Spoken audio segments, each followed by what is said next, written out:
بسم الله والحمد لله وصلى الله على رسول الله. قال الله تعالى: يا أيها الذين آمنوا اتقوا الله حق تقاته ولا تموتن إلا وأنتم مسلمون.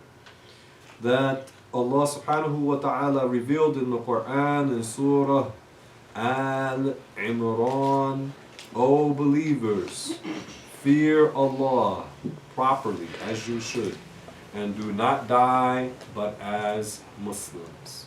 So this verse, this is a command from Allah Ta'ala that one needs to live and die as a Muslim. This is lesson 1. What page are we on? I have a different edition. Decreet, what page are we on? Are you on the same page as I am, called The True Belief? Okay, find it and tell everybody what page it is, inshallah. So this verse tells us what? That we need to be on the religion of Islam.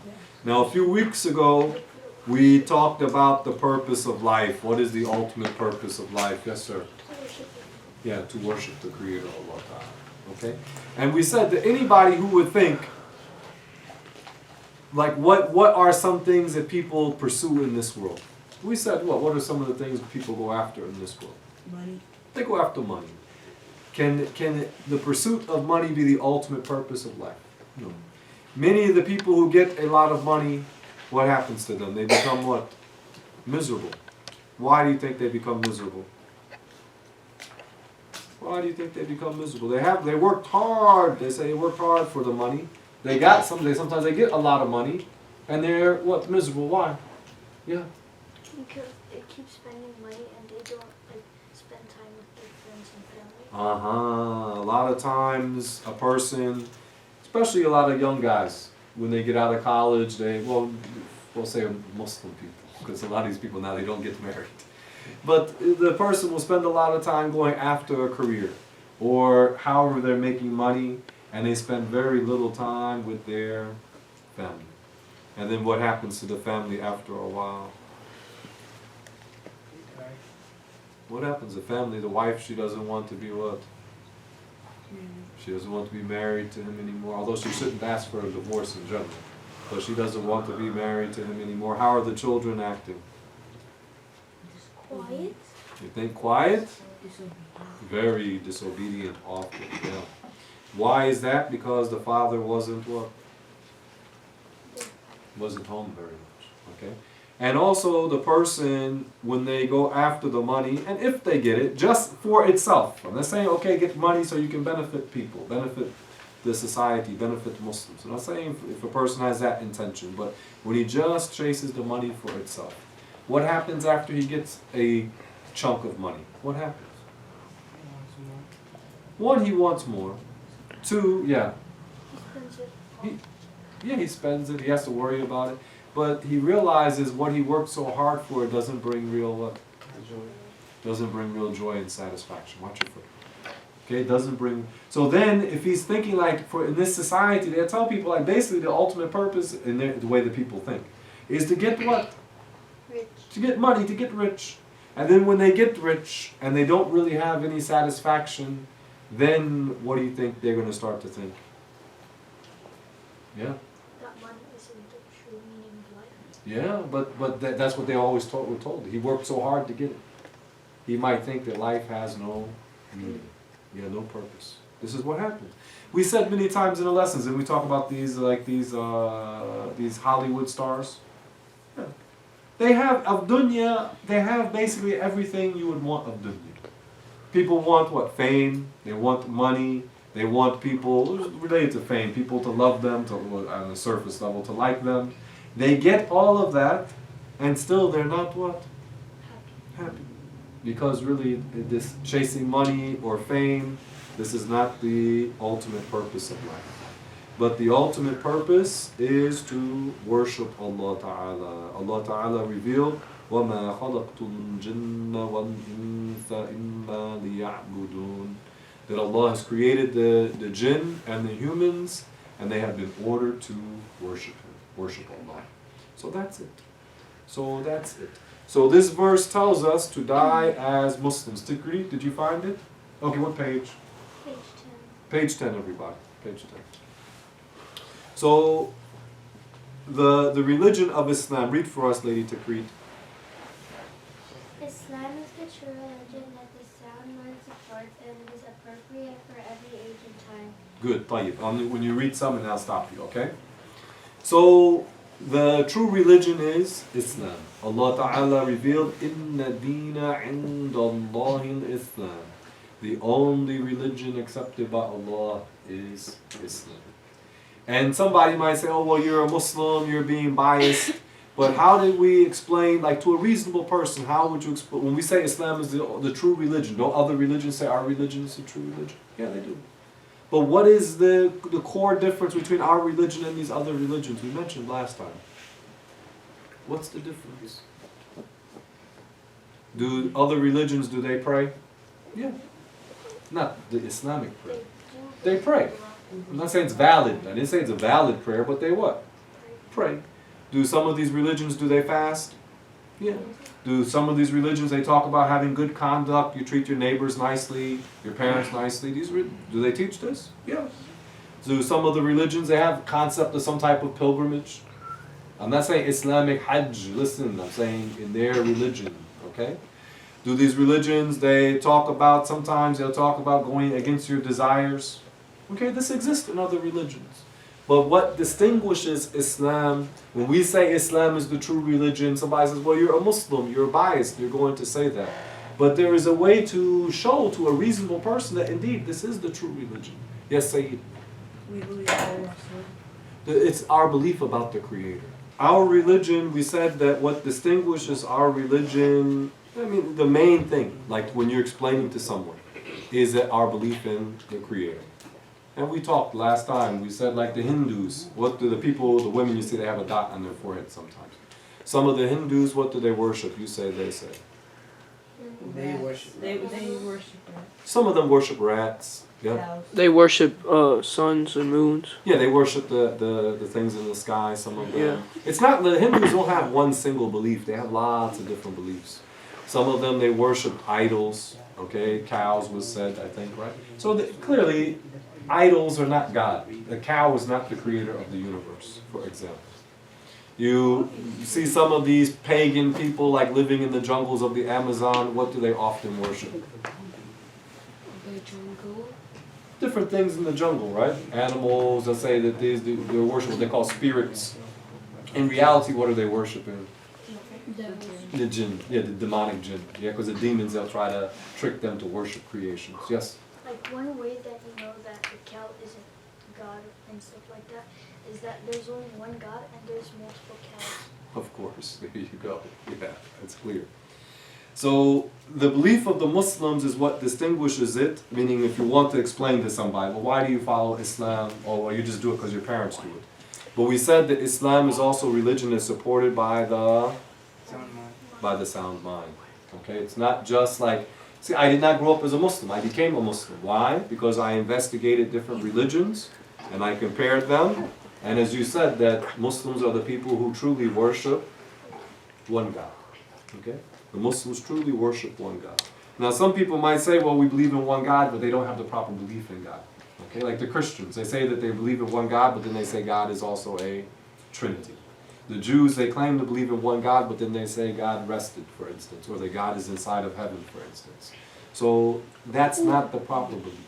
That's not the proper belief. As for it being appropriate in every age and every time, very important.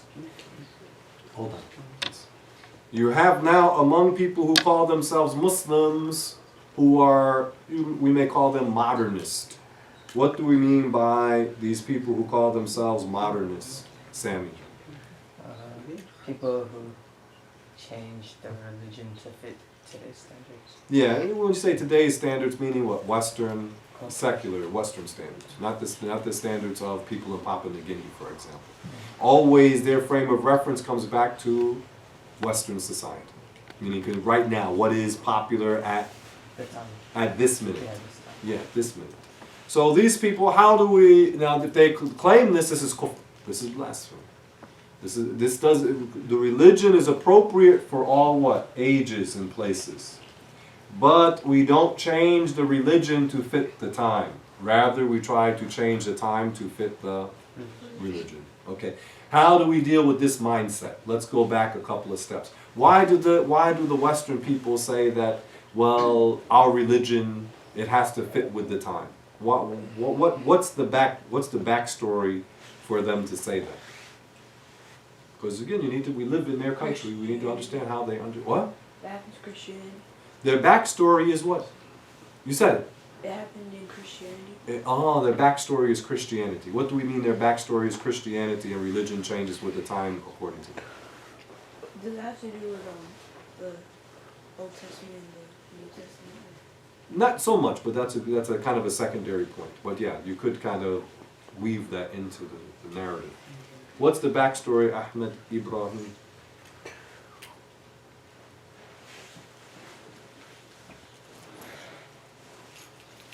The next, good question. For us, we say that we don't change our religion because of whatever is happening, happens to be popular in the society. For Western society, that is their claim. And we said the backstory for how did they get to that? Because many societies don't believe this, traditionally. So how did these people get to the point of where they're saying that, well, the religion has to change to fit the society? And we said Christianity is the reason for that. But what's the connection? How did that come about?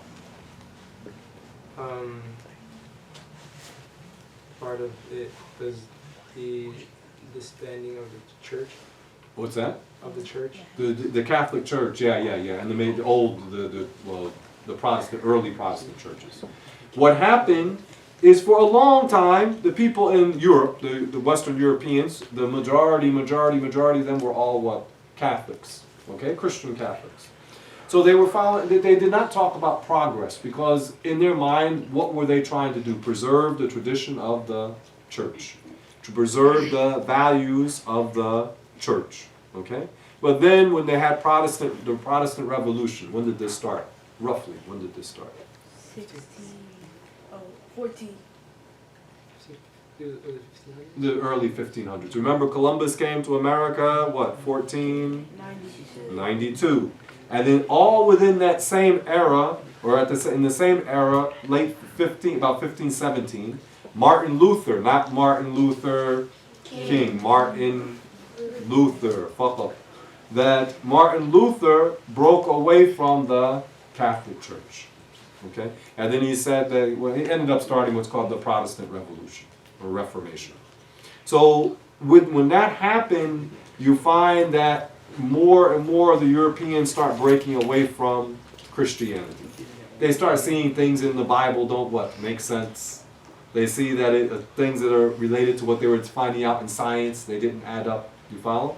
So then what did they do? Eventually they got to the point, because the Christians were slaughtering each other for a couple of centuries, the Protestants and Catholics, and then they came to the conclusion, they said, we have to just agree to, we have to agree to disagree. Because they knew that they can't, can one group prove that they're right over the other? No. We said a person says 2 + 2 is 5 and the other one says 2 + 2 is 3. Can one prove to the other that he's right? No, there's no way. Then the same with the Christianity. Both of them were what? Wrong. So then they said, okay, religion is something you do in your private life, and then you have your whatever you do with the society. So they separated, they say, separation of what? Church and? Separation of church and state. Okay? Because they said, well, the religion, that's something, you do on the side, the government will do its own thing. Okay? In our tradition, historically, you don't have this separation. Okay? Ideally, the person who should lead, who should be the ruler, should be among the most pious of the people and the most learned of the people. Because Islamically, as a Muslim, who would you want you to be your ruler? The one who knows all the rules. Yeah, the one who is a good Muslim. Don't you want the best of the Muslims to rule you? I mean, the best, meaning among the best who's qualified. Okay? You want among the best of the Muslims to be your leader. Doesn't that make sense? Yeah. But for them, they realize religion went in one direction, and then the worldly matters went in a what? Another direction. So in our tradition, we don't have this. This is something from the Christian tradition. But for the modernists, what do they claim? These ones who claim to be Muslims, what do they claim? When they say that no matter if you're Jew, Well, that's one of their beliefs. Christian or Muslim, you're all going to heaven. That's one of the beliefs of the modernists, is that it's called, the technical term is called perennialism. They say that all the religions at essence are the same. We say no. The ultimate purpose of religion should be to worship the Creator. And it's clear these other religions are not worshiping the Creator. Clearly, anybody using their mind is very clear that a cow is not God. Shiva is not God. Is that clear? Osiris is not God. So it's very clear that these things cannot be the creator of the universe. But let's continue. So these modernist people, they took the Christian tradition and then now they're trying to force it into the Muslim tradition, telling us that we need to change with the times. What's one of the problems with that, even just looking at it in general? Of course, religiously it's a problem, but what's one of the issues when they say you need to change the religion with the times? What will be among the problems with that claim? I think we need to, because these are the issues you need to deal with right now. The times change. Yeah, and not only do the times change, what about the change of the times? Meaning, what are the norms of the society when we say the times change? It gets worse. Yeah, that's one. That's right. Sammy, what else? They say the times change. Indeed, they do change. It goes back and forth sometimes. Yeah, not only that, a lot of the change that's taking place with the society is being engineered. Meaning social, you know what I mean by social engineering? You have people who plan on how to manipulate the masses of the people. One of the basic things, even if without going to conspiracy level, one of the basic things that they do, what do we get exposed to when you turn on the TV? Commercials. What are commercials? They are a form of social engineering. Why are we dressed the way we're dressed? Because of the advertisements. Because of the advertising. Meaning, maybe I didn't see it on TV, but this is what is available because the masses of people, this is what they buy. Okay? We dress, why does a person want this car as opposed to another car? Because all the people have this type of car. Because they advertise it. Look at the sneakers. Why do people, one week they'll pay $200 for a pair of sneakers, and then 3 months later, they don't even want those sneakers anymore. Because of the what? Advertisement. And these people who do advertising, they study psychology. When you look at an advertisement, like in a magazine, everything in that magazine is planned. You follow me? If they show a woman her hairstyle, they plan her hairstyle. What kind of makeup she has on, whether she has a wedding ring on, all of that is what? The color of her color of her outfit is planned, the background, every single thing. Why are they doing that? Because they're trying to what? They're trying to manipulate the masses of the people. So if somebody says, well, you have to change with the times, well, you have to ask yourself, who are changing the times? Do you think these people are doing this to benefit humanity? No. So if our religion were to change with the times, according to them, then what would happen? How is this a problem religiously? How is this a problem? How do Muslims know what is right and what is wrong? Yes? Mm-hmm. That's good. I want something a little bit, you're right, absolutely, but I want to make it a little bit clearer. How do Muslims know what's right and what's wrong? To whom was the Quran revealed? Sayyidina Muhammad sallallahu alaihi wasallam. So how do we know what's right and wrong? From what the Prophet Said. sallallahu alaihi wasallam. He taught, the Quran was revealed to him and he taught the Quran. And then there's also his sunnah, what he did, his actions. You follow me? So how do we know what's right and wrong? From what the Prophet, from what he taught, from what he said. Okay? So if somebody comes along and they do something which goes against what the Prophet said, sallallahu alaihi wasallam, then you know it's wrong. Are there things in this society that go against what the Prophet taught? Sallallahu alaihi wasallam. 1 or 2 or 5 things? A lot of things. And as we've said, somebody also said earlier, what happens with the standards in this society? They keep what? They keep changing. So these modernists, what would they be telling us to do as Muslims? What would happen to our religion? It would keep what? Changing. To the point, it clearly, by any standard, of course, by any standard, it wouldn't be what? Islam anymore. Because they would say the religion is supposed to keep what? Changing. Keep changing. So be careful. These modernist people, it's not like what they claim. Now, in truth, you can be a good Muslim, whether you are living in this society or you're living in maybe a simple society, like a farming society. Either case, you can still be a good Muslim. But are there challenges to being a good Muslim in this society? Yes. Yes, there are. Yes, Ahmed? Are we still on page 11? Yes, sir. Yes, sir. I'm just talking about mentioning some things about Islam being appropriate for every age and time. All right. So our religion, the teachings, the core, the basic teachings of the Prophet, sallallahu alaihi wasallam, they don't change. And if somebody wants to say they change, and what would happen to the religion? It would just Why? that what would happen to the religion? It would be destroyed. Do you follow me, Brother Sam? It would be destroyed. All right, Lady Tikrit, continue. It is, meaning Islam. It is the religion of all the prophets from the first of them, Adam, to the final one, Muhammad, may peace be upon him. Nah. So all the prophets, they followed the religion of Islam. Do not use this phrase, Abrahamic faiths. You know, some people use this phrase, right? They say Abrahamic faiths refer to the religion of Judaism, Christianity, and Islam. Don't use this. Because it may give the person the impression that Ibrahim alayhi salam, that Abraham had a religion other than Islam. What is accurate, sit up, Paula. What is accurate to say is that the Jews, the Christians, and the Muslims all claim to follow Prophet Ibrahim, meaning that we regard him as being like the, how would we say? Because for them they don't say the same thing we say. That we all claim to be following what Prophet Ibrahim followed, meaning the Jews make that claim, the Christians make the claim, and we make the claim. But we know in reality, Ibrahim did not come with a religion called Judaism, and for sure, he did not come with a religion called Christianity. Yes, brother? Do Christians and Jews, do they call Ibrahim a prophet? I believe so. I'm thinking about the Jews, no doubt. I think the Christians do too. Now, some of the people that we call prophets, they don't consider prophets, like Dawood, for example. They don't regard him as a prophet. They say he's a king. But he's a prophet of Allah Ta'ala. Yes?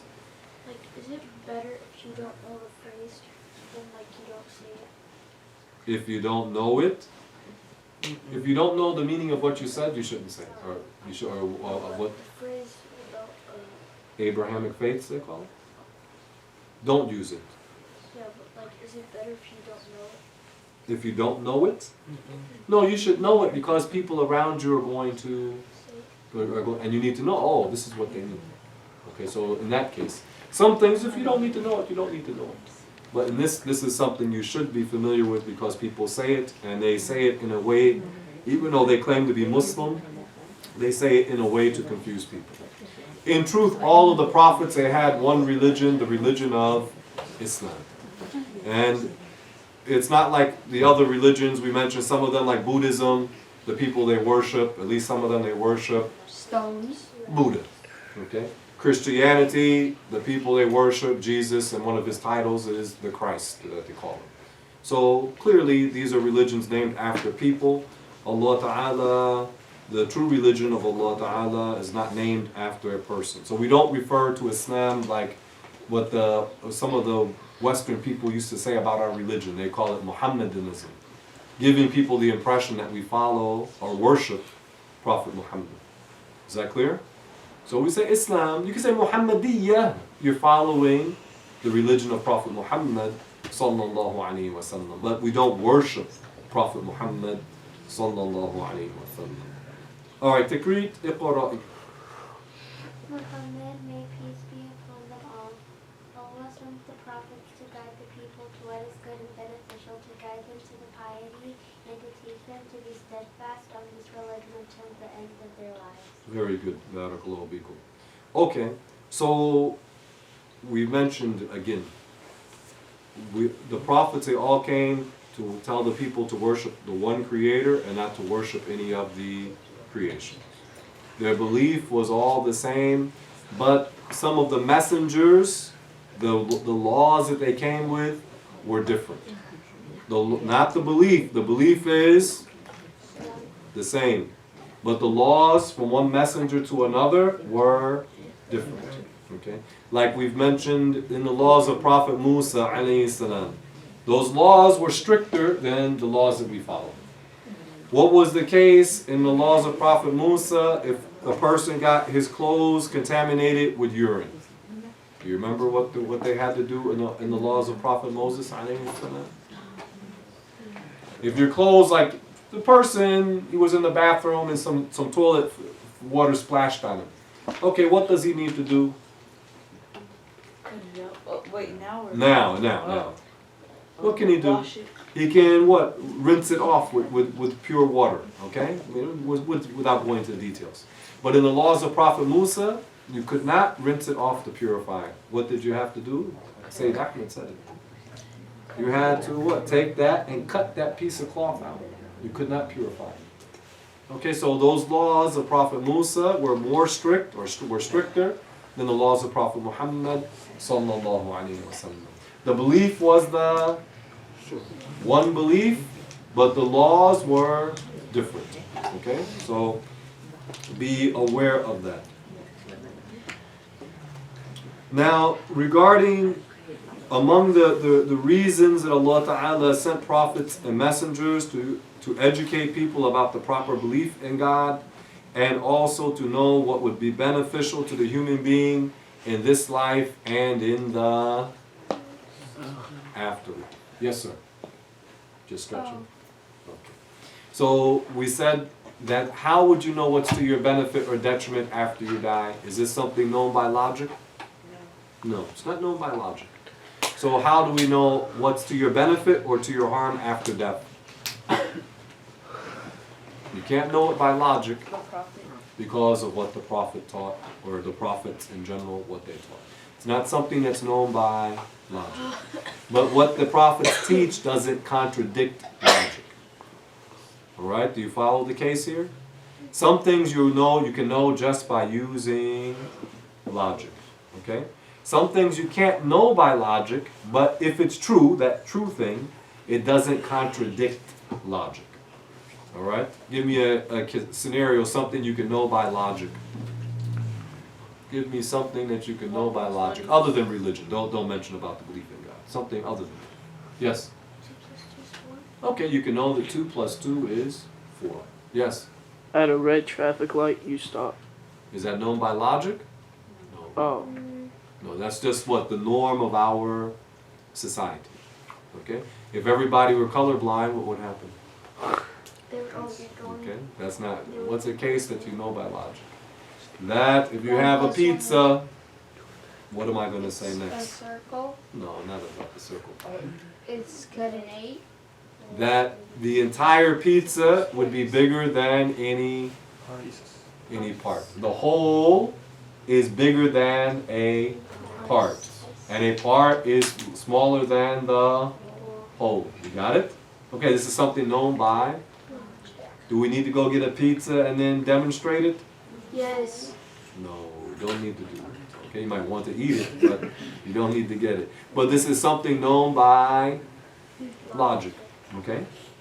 Regarding the belief in God, that we know that there's a creator, then we mentioned that the universe could not be what? Self-created, and it could not be beginningless. So something other than the universe had to have made the universe. And we say this is God, the creator of all time. But what's something that it cannot be known by logic itself, but it doesn't contradict logic? It cannot be known by logic itself, but it doesn't contradict logic. I gave an example. I used it many times in the lesson. It's raining. Yes. Praying 5 times a day. Yeah, that's a good one, but Ahmed said it. You're good, yeah. What? Go ahead. It's raining in let's see, LA. Los Angeles. Well, I don't want to use that city. Give me another city. Uh, you want a desert place or It doesn't matter. I just don't want you to mention use that city. Springfield? Missouri. Yeah. Okay. All right. Now this example is not so good because people have smartphones. Okay. But if somebody said now it's raining in Springfield, Missouri, what does logic say to that? It's possible. Does it say yes? Does it say no? What does logic say? Possible. Possible. That's all it says. It can't say yes and it can't what? Can't say no. It's just what it's conceivable, especially this time of year. It's likely, or it's possible, not likely, but it's possible that it's raining now in Springfield, Missouri. So this is a knowledge that's known by. So this is not a knowledge known by logic. It's known by your senses or by reliable report. Okay. So it's not something that you can know, but just by what? By logic. Like it.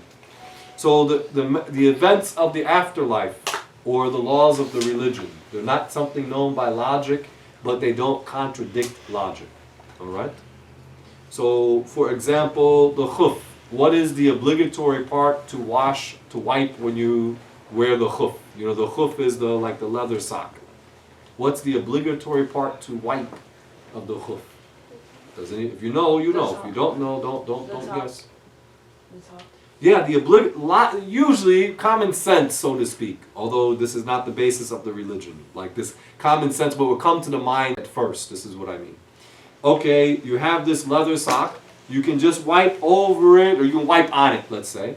Person says, well, if I have to wipe on it for the wudu, what comes to your mind first? Well, I would wipe on the what? Bottom, because that's the part that's going to get more dirty. But the obligation of the khuf, you have to wipe on the top. How do we know that you have to wipe on the top? By revelation. The Prophet told us, sallallahu alaihi wasallam. This isn't something that you can know just by using your mind, you see? But in our religion, we do use our mind. There's a balance between using our mind and also, and let's say that we use our mind to understand the revelation. And there's nothing in what the Prophet taught, sallallahu alaihi wasallam, that contradicts our minds. Everybody got this? Yeah. Yes. Okay, so this is important. Tayyib, let's continue. Piety. Can you read for me, Brother Farid? Piety occurs by doing all the obligations and avoiding all the sins. Whoever achieves this state becomes a pious person. The first among these obligations is knowing and believing in Allah Ta'ala and His Prophet Muhammad sallallahu alaihi wasallam.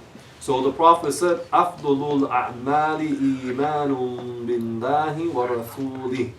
That the greatest, the best of all the deeds is to believe properly, to believe in Allah and His Messenger. Okay? So this is, we said earlier, what's the ultimate purpose of life? To worship the Creator. How do you worship the Creator? Well, first you have to have the proper belief in the Creator. Then to know, well, what did the Creator require me to do? And how would you know that? You know that from the teachings of Prophet Muhammad sallallahu alaihi wasallam. You see, you're going step by step, like you're building a house. When you build a house, you start building the walls first. What do you build first? Foundation. You build the foundation. Okay. And the same, when we learn the knowledge, we start with the foundation. Yeah. All right. Continue, Brother Farid, professing the two shahadas. In regards to the last one, who wants to embrace Islam, the belief is not accepted without uttering the two testifications in addition to Faith, the two testifications, period. All right. So if a person is not a Muslim, they want to become a Muslim, then what do they do immediately? They say the Shahada. They can say it in Arabic or in their own language. What are some misconceptions regarding this, Ahmed, Sayyid Ahmed? say that they say, or some people claim, or some people do, regarding giving a person the shahada? I'm not really sure, but Okay, alright, that's fine, that's fine. Some people, they have the habit, they'll tell, this is blasphemy. The one who wants to become a Muslim, they'll tell him, go take a ghusl first, take a bath first. This is blocking, slowing the person down from coming into Islam, and blocking someone from Islam is itself blasphemy. Is this clear? So if somebody says, I want to become a Muslim, you tell them, repeat after me, no one is God except Allah, Muhammad is Isn't the that- messenger of Allah. Did they like just get the idea from like being like used to being around like the Christians or something, or like the Jews, like because don't they get like hepatized or something like that? Yeah, So yeah, they that's a good question. I'm not sure where this comes from, but it is something spread in this country. or like the way it like. Okay, forget it. Okay. All right. So the person who wants to become a Muslim, and you immediately give him the shahada. He's not required, as Brother Dawood said. He doesn't need to get what they say, quote unquote, baptized. This is in the Christian tradition. Another thing that they say is that they say you need to have witnesses when you take your shahada to become a Muslim. No. The person can take their shahada in private. But often they'll go after they took their shahada. Then they may go in public, they may go to the mosque and pronounce the shahada to let the people, the Muslims, know that this guy is a what? Muslim. But you don't tell him, stay on blasphemy until you get to the mosque on Friday or whatever time. You tell him, this guy said, I want to become a Muslim. You say, repeat after me immediately. Some people, they'll tell him, go home and think about it. You don't. He wants to get out of blasphemy. You don't tell him stay in blasphemy. To encourage the person to stay in blasphemy is itself blasphemy. You follow the logic here? It's easy to understand. One time the Prophet ﷺ was giving the khutbah. Somebody stood up in the crowd and he said, I want to become a Muslim. Immediately the Prophet stopped giving the khutbah ﷺ and gave the man his shahada. You see, he what? Immediately gave the person the shahada. So you don't delay. And the last problem that comes up with this issue, or common problem that comes up with this issue, is somebody wants to become a Muslim, but this ignorant person, he tells him, before you can become a Muslim, you have to stop doing this, stop doing that, stop doing this, stop doing that. You don't tell him you have, no, he wants to get out of blasphemy. This is the most important thing. Immediately you give him the shahada. Think about it. How many Muslims don't commit any sins? Very, very, very, very, very, very what? Few. Very few. Okay. So to tell this person you have to stop sinning to become a Muslim doesn't make any sense. He's doing the worst sin by being in what? Blasphemy. He's saying, I want to get out of the worst sin, let me get a start. So immediately, this person, you give him the shahada. You don't tell him, you need to stop eating pork, you need to get rid of your girlfriend, you need to stop going to the, Tupelo Tunica to go gamble, you need to stop doing this, you need to stop doing that, this. How far are you going to go? How many things does he need to stop in his mind? You understand? You tell him, become a Muslim, you say the shahada, and you give it to him immediately. Is that clear? And then what happened, we said often, if this person is around the Muslims, often what happens to a lot of the sins that he commits? What's going to happen? Gone. Usually, often, when you're around the Muslim, I'm talking about observant Muslims who are trying to better Oh, themselves. you make yourself look like a good in front of them. Well, not just that, but after a while, we said last night also, Dawood, sometimes you have to fake it till you make it, yeah, Dawood, okay? You're around good people. Is this person going to be like, oh yeah, I'm going to go down the street to the pork barbecue place? Is he going to say that when he's around good Muslims? No. Is he going to say, oh yeah, I'm going to go get me some alcohol after I leave you guys? No. No, after a while being around the good Muslims who are striving to be good. They might not be good yet, but they're striving, they're working on it. What happens? He changes his what? Habits. If a person's around bad people a lot, what happens usually? He will be bad. Those bad people will what? Influence him. Influence him. Okay? The Prophet told us your friend, your companion is like your mirror. He's going to reflect you and you're going to reflect what? Him. So if you want to improve yourself, then one of the first things to do is get rid of the bad company and find good company. And if you can't find good company, then stay alone. Okay? But the first thing, one of the first things in reforming yourself, getting better, you have to what? Cut off the bad people. Even what do they say about a bad apple? You guys don't know this is a old thing. You put it next to What the does it other say? apples and goes bad. Yeah, one bad apple spoils the whole bunch. You have a rotten, you have like a basket. Old days used to keep the apples in baskets, right? Okay, you have these good crisp apples, and you put that rotten apple there in the middle of that basket. What's going to happen after 3-4 Bacteria and days? fruit flies. The whole bunch is going to go what? Bad. Because of what? The influence of one and a meaning for among people. You have a group of friends, but one of them is bad, then what happens to the whole group usually? He can influence the whole group. Unless those people are strong, and then they can influence him. But some people, they have the weak mindset. They'll say, well, I'll go hang out with the bad kids so I can influence them to become good. You think that's a good plan? No, it's a bad plan. MashaAllah. Tayyib. So be careful of your company. Be careful of your company. Okay, I'll read some, inshallah. So the person, to become a Muslim, they have to say the testification of faith. They can say it in any language that gives its meaning. They could say, for instance, no one is God but Allah. Muhammad is the messenger of Allah. You could say it in Arabic, you could say it in French, you could say it in Spanish, you could say it in Farsi, Persian language. You can say it in whichever language. Now also the person, if he's praying, you have to say the Shahada. When do you say the Shahada in the prayer? Yes. So in the Tashahhud, the person will say the Shahada there. But that's not saying the Shahada to become a Muslim. Tayyib, let's continue. Lady Takrit, read for us some more. The meaning of the two Shahadas. The meaning of?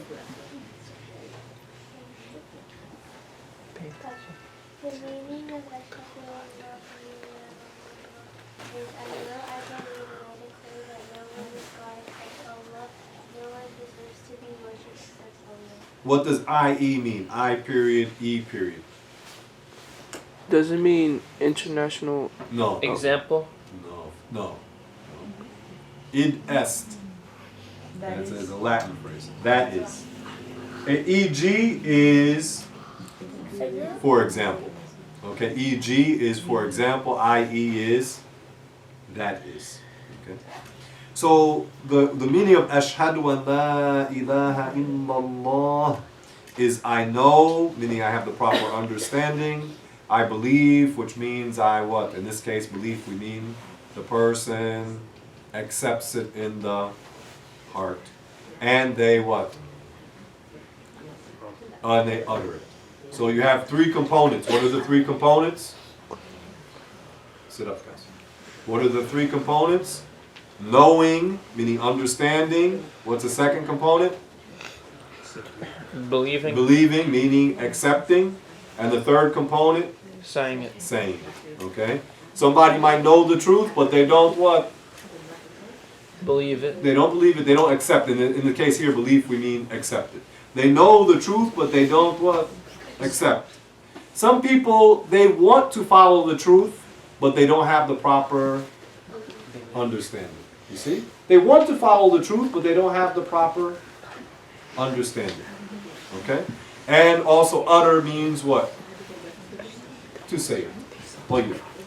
So when a person says, Ashhadu an la ilaha illallah, he's saying, I know, I believe, and I declare that no one is God except Allah.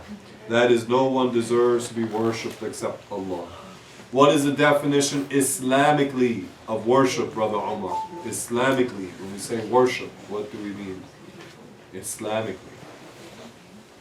you said there's a new,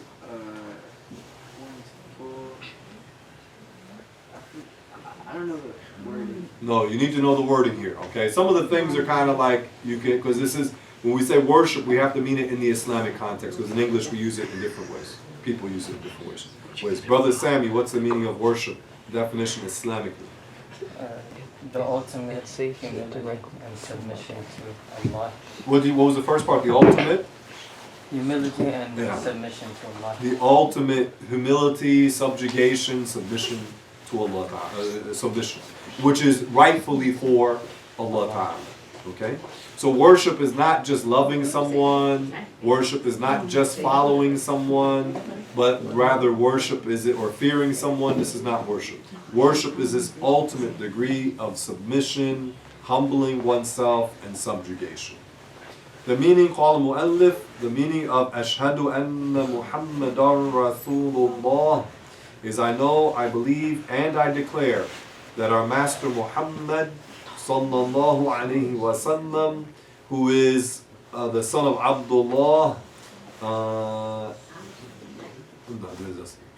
is the messenger of Allah to both the humans and the jinn, and that he is truthful in all that he conveyed from Allah subhanahu wa ta'ala. So Prophet Muhammad was sent to the humans, and who else? To the jinn. The angels don't need prophets because they automatically, by their very nature, they obey Allah ta'ala.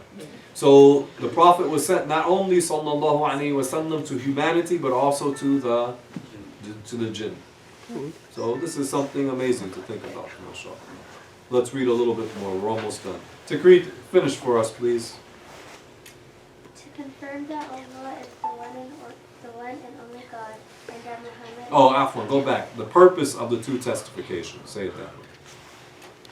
The purpose of the two testifications: to confirm that Allah is the one and only God, and that Muhammad is his messenger, while rejecting that which contradicts this. Now, so the person, when he says the testification of faith, he is affirming that Allah is the one and only creator, the one and only God, the one and only one who deserves to be worshipped.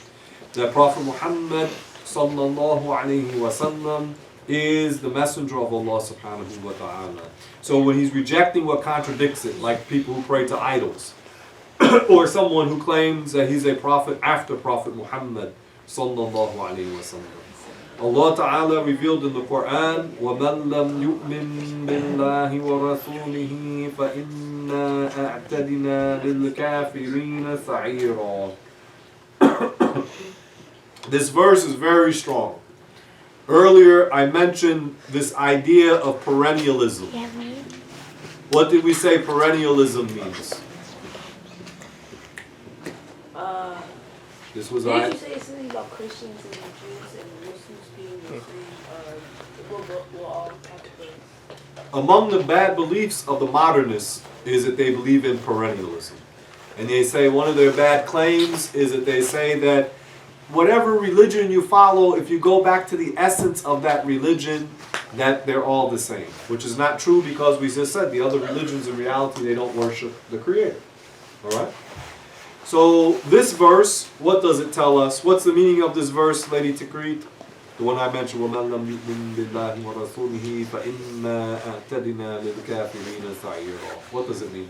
Those who do not believe in Allah and His Messenger are blasphemers, for whom Allah has prepared hellfire. Na'am. So for a person to be a believer, the opposite of a believer, if you wish, is a what? Blasphemer. So a blasphemer is a person who does not believe in Allah. And when we say by believing in Allah, we mean believing in Allah properly. You see, underline the word what? Properly. Not just saying, oh, I believe in God, or I believe in Allah.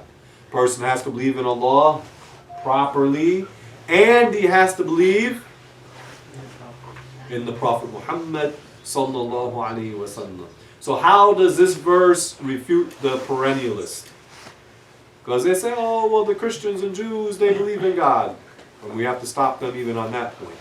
And they say, so they'll be saved in the hereafter. How do you refute them with this verse? Go ahead, Rafiya. How do you refute them with this verse? The verse, the meaning, whoever does not believe in Allah and His Messenger, they are disbelievers, blasphemers, for whom Allah has prepared the hellfire. You want me to? So you want me to do it? Ask Brother Yahya. So you want me to explain? Explain, how does this verse refute the perennialists? The people who claim all the religions are the same in essence. Because there has to be one God. And Okay, well you jumped. You got it, but you jumped ahead. I want to just stick with this verse to use it against. Because these people claim to be Muslims. You're not talking with people who don't claim to be Muslim. They claim to be Muslims. Alright. People are supposed to believe. They're supposed to accept. They're supposed to speak the two testifications of faith. Okay. And then the people. Okay, yeah, slow down, because we want to explain, put it in order. Okay. Alright. So hold on. Yes, maybe Ahmed, can you explain it, inshallah? So, the ayah you said that all the people who don't believe in the Prophet and in Allah. In Allah, and say it the other way. In Allah, and the prophets are blasphemous. Uh-huh. But what they mean by that is the correct belief. Okay, good. Part 1, the verse is saying you have to have the what? Correct. The proper belief in God. The Christians, for example, they don't have the proper belief in God. And they don't believe. For example, hold on, slow down. Okay. The Buddhists, clearly they don't have the proper belief in God. The Hindus, they don't have the proper belief in God. Okay. So that's one, but they do claim to believe in God or so-called gods. Okay, so they do make that claim, but they don't even believe in reality properly. But you can kind of put that to the side. Okay, meaning, because the second part makes it even more clear. None of them believe in Prophet Muhammad. Sallallahu alayhi wa sallam. So do the Christians, do they claim to believe in Prophet Muhammad? No.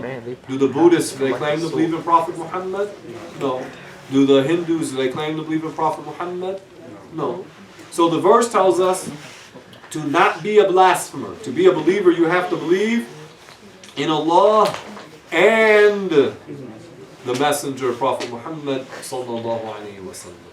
And these other religions, in reality, they don't believe in God. They're praying to things often in their what? Imagination. They're praying to things in their imagination. They're praying to things that they made with their hands, things in nature, praying to the jinn. So in reality, they're not praying to God, but they claim to pray to God. But for sure, they don't believe in Prophet Muhammad sallallahu alaihi wasallam. So that's how we summarize that. We make it clear that to be saved, the person has to believe in the Creator properly and in Prophet Muhammad and all of the prophets. Alayhimus salam. Walhamdulillah wa sallallahu ala rasulillah.